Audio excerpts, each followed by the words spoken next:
Hello, I hope you are all well, and it is about wellness that I want to talk to you today.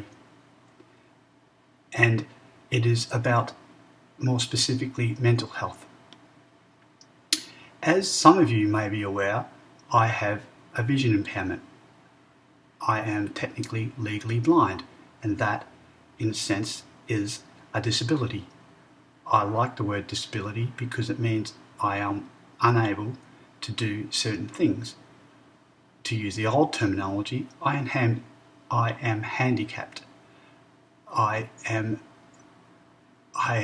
an extra weight that I need to carry, which is poor eyesight.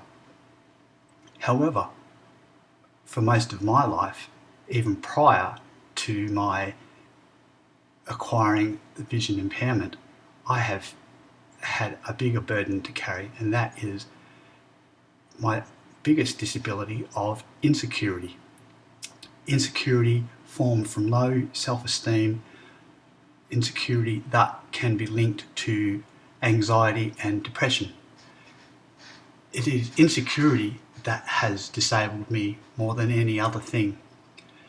And up until recently, and as part of why I am doing this video today, is that I have been embarrassed and ashamed to talk about my anxiety, my bouts of depression, and the fact that I am a very insecure person, not to be confused with a very shy person, because I am definitely not shy. In fact, in the right environments, I am a very gregarious, outgoing and bubbly, wonderful person. Often, at home alone, which I am a lot, I am not. I can get into quite sad and depressed and sometimes dark spaces. It doesn't help sometimes by following the football team which I follow, but that's another story for another day. Anyway,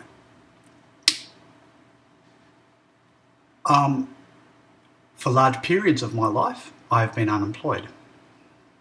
By large periods of my life, I have been a single person. Not only have I been single and not in a relationship, but I have spent many days, weeks alone at times. And this can bring loneliness and its own side effects with that. Also, I will be 55 in December, so in many ways, if we measure success, I am a failure. In the background, you can see that I live in a very small one-room apartment with very few possessions, and I have never owned a house. I am probably not likely to own a house. In fact, I own very few things of value. So, in the way we measure things in our capitalist society, I can be deemed a failure.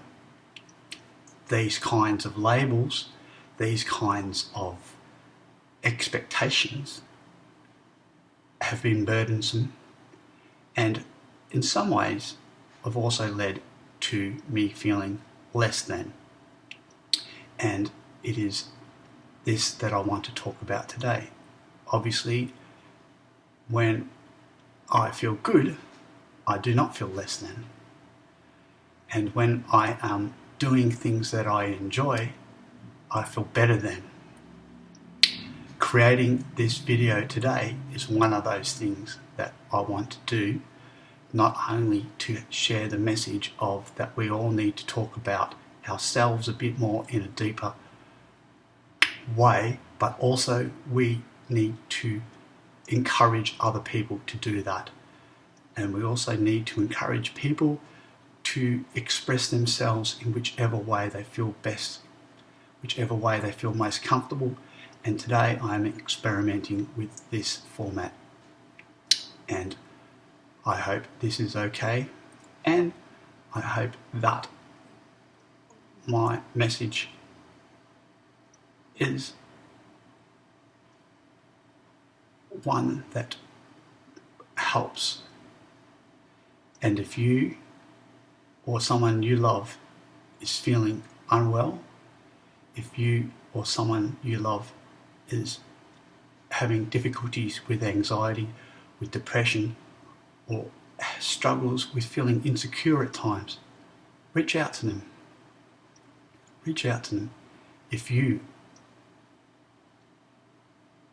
struggle at times to feel the best you think you could be, that's okay.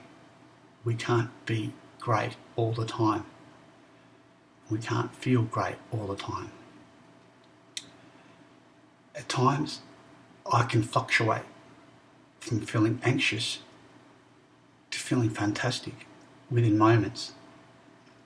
And sometimes I can feel anxious about nothing at all.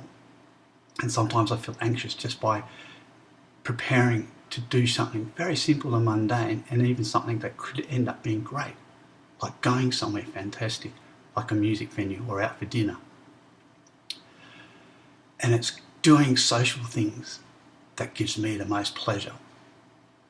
And luckily, I have contacts who play great music, and thank you to all those who provide that fantastic music, and you know who you are, and you know I love you. I also need to make more effort to go to more social events. And I probably should do more exercise, and I probably should drink less, and I should probably eat better food. All those things would help with my physical health and therefore my mental health. We all need to remind ourselves to do that more. And this, for me, is a starting point. And one of the purposes for doing this is that I hope it's also a starting point to generate conversation within the community and say, hey, how are you feeling today? What are you thinking today? And for that, that's all I need to say. And I hope you're feeling okay, and thank you for listening. Much appreciation and peace. Love you all.